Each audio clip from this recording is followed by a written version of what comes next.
नमस्कार दोस्तों, स्वागत है आपका मेरे YouTube चैनल में।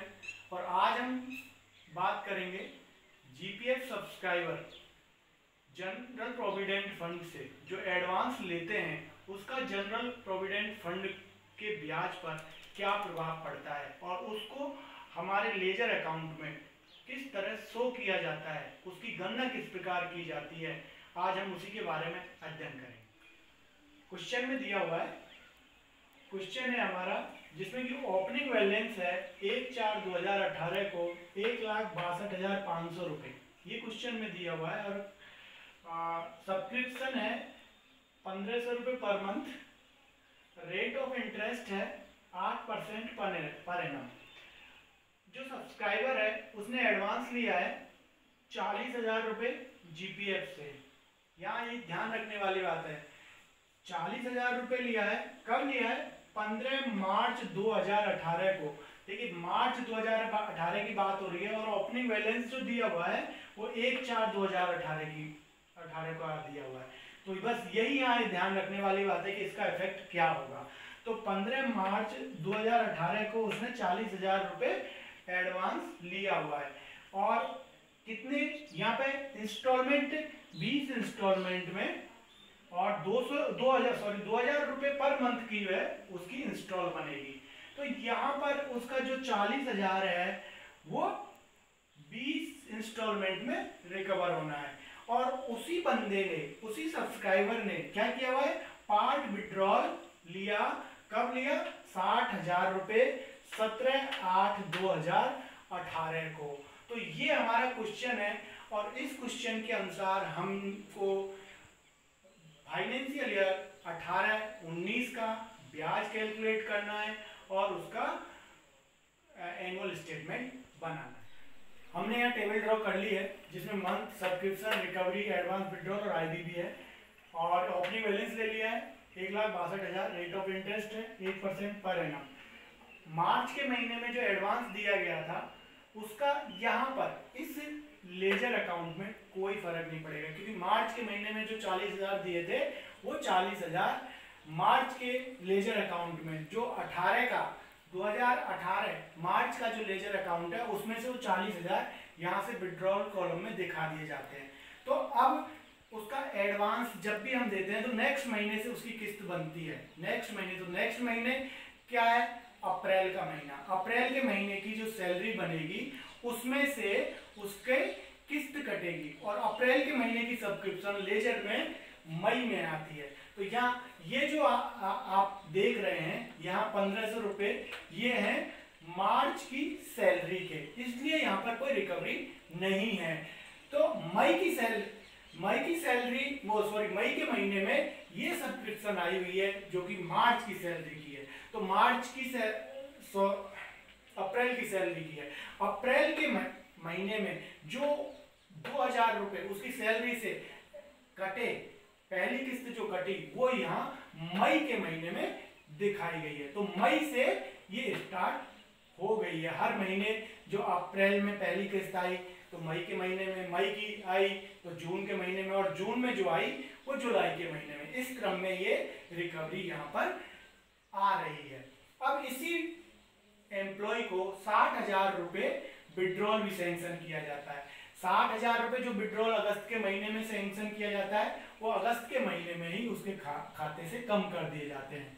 तो इसी प्रकार से जब यहाँ पर, जैसे हमने पिछले क्वेश्चन में पढ़ा था आईबीबी का फॉर्मूला, कि आईबीबी यहाँ पर जो मंथली सब्सक्रिप्शन है वो प्लस हो जाती है, रिकवरियां प्लस हो जाती हैं और एडवांस घट जाता है। इसका इफेक्ट आईबीबी वाले कॉलम में शो किया जाता है। उसी तरीके से ये दोनों कॉलम प्लस हो जाते हैं, ये माइनस हो जाता है और यहाँ इसका इफेक्ट आ जाता है। ये इसी सीक्वेंस में चलता रहता है।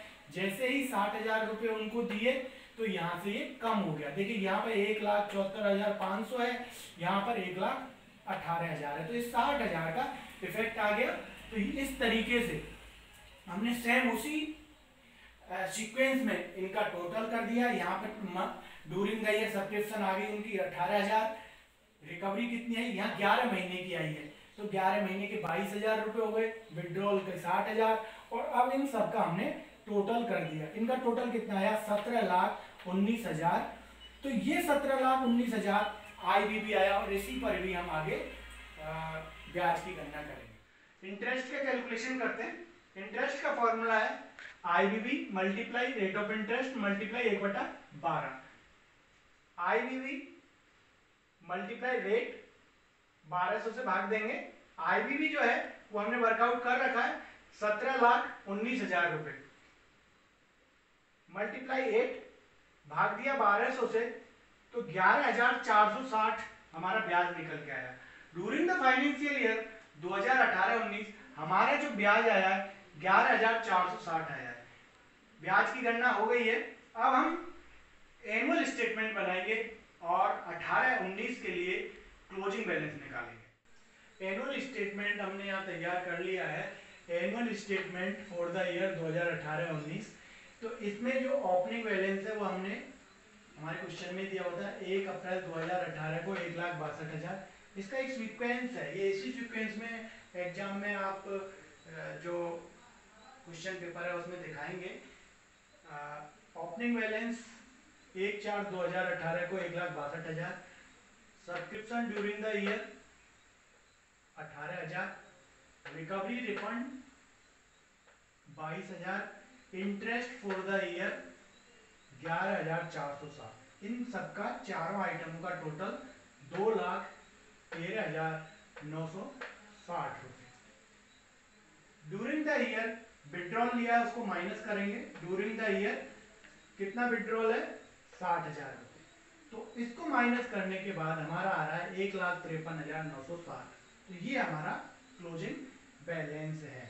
31 मार्च 2019 को इस GPF सब्सक्राइबर के खाते में 1,53,960 रुपए क्लोजिंग बैलेंस है, जो कि अगले फाइनेंशियल ईयर के लिए ओपनिंग बैलेंस होगा।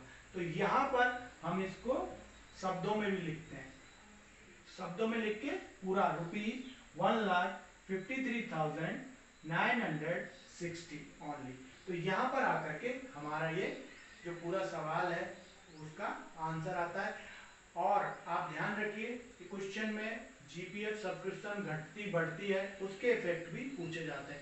तो जो इफेक्ट GPF सब्सक्रिप्शन के बढ़ने के हैं, जिस मंथ में GPF सब्सक्रिप्शन बढ़ा रहे हैं, तो लेजर में उससे अगले मंथ में वो जाएगी। सबसे इंपॉर्टेंट बात, ध्यान रखने वाली बात यही है कि जिस महीने में सब्सक्रिप्शन बढ़ रही है उस महीने की सैलरी से तो कट रही है, लेकिन लेजर में अगले महीने उसका इफेक्ट आएगा। तो यहाँ पर मेरी ये GPF की जो क्लास थी वो तीनों पार्ट की आपको कैसी लगी आप जरूर बताएं। और मैं ये GPF का जो क्लास है यहाँ पर खत्म करता हूँ। नमस्कार।